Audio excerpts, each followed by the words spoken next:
በነፃ ካለምንም ወጪ ጀርመን ሀገር መምጣት እንደምትችሉ ስንቶቻችሁ ናችሁ የምታውቁት? እንግዲህ እኔ ከጥቂት አመታት በፊት ከ6 አመት በፊት ወደ ጀርመን ስመጣ በጣም ብዙ ገንዘብ ከፍዬ ነው የመጣሁት ማለት ነው ለትምህርት ስለመጣሁ።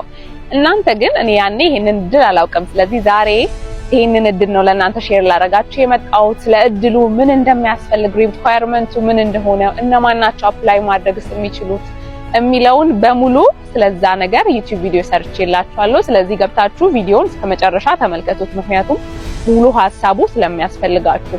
ሙሉ ቪዲዮውን አይታችሁ ጥያቄያችሁና አስተያየታችሁን ደግሞ እዛው ጠይቁኝ፣ እኔም እመልስላችኋለሁ። አንድ አይነት ጥያቄ የሚደጋገም ከሆነ አዲስ ቪዲዮ ለመስራት እሞክራለሁኝ፣ ካልሆነ ግን እዛው መልስላችኋለሁ። ስለዚህ እንዳልኩት እድሉ ነፃ ነው፣ ማንንም መሞከር ይችላል ኳሊፋይ የሚያደርግ ሰው። ስለዚህ ሞክራችሁ ደግሞ እድላችሁን ሞክሩና መልካምን እድል ተመኘውላችሁ። ቴንክ ዩ ፎር ዋቺንግ ባይ